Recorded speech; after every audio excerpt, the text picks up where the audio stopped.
God bless you, Idol Ramon Ang. Buti ka pa, may nagawa sa Pilipinas. Yung mga nakaupo ngayon ng mga politiko, walang nagawa. Trending ngayon mga kabahidor. Si Ramon Ang, siya magtrabaho dyan sa sa Manila ng mga binabaha. So napakalaking yan. Napakalaking insulto sa inyong mga politiko nga nakaupo.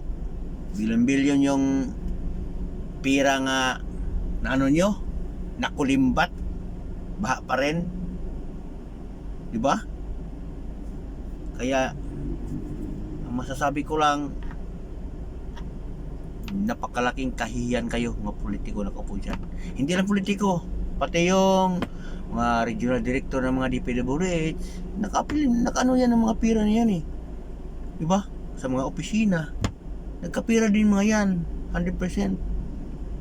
Kaya sa bilyon-bilyon nga pira nga lumabas para lang sa baha,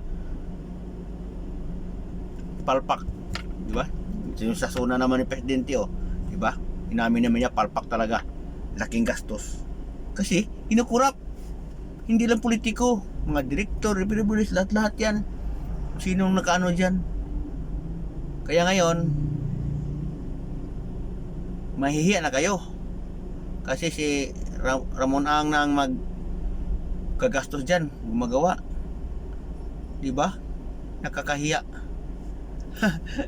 Buti pa yung hindi politiko, siya gumagastos. Kayo, nakaupo, wala kayong talaga? Kahiyan, no? Binulusan nyo ang pera ng taong bayan. Ngayon, ano masabi nyo si Ramon Ang nang gumagastos dyan?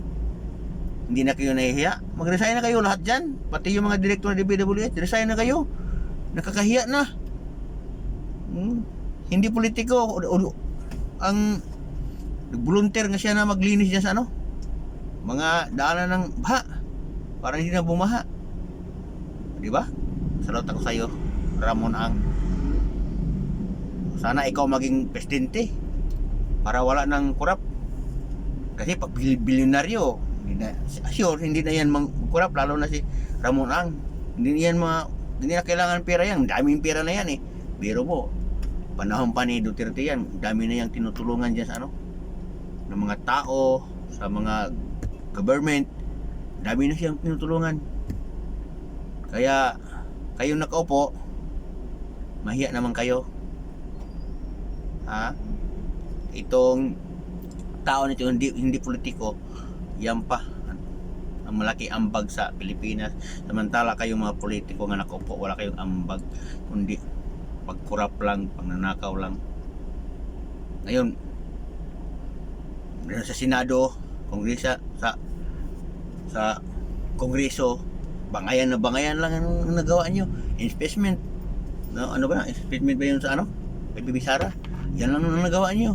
Tapos pag pumipirma, ilan milyon ibigay sa congressman, di ba? Buti lang si Colonel Busita hindi tumatanggap, hindi nagpirma, so kaya wala siyang pira.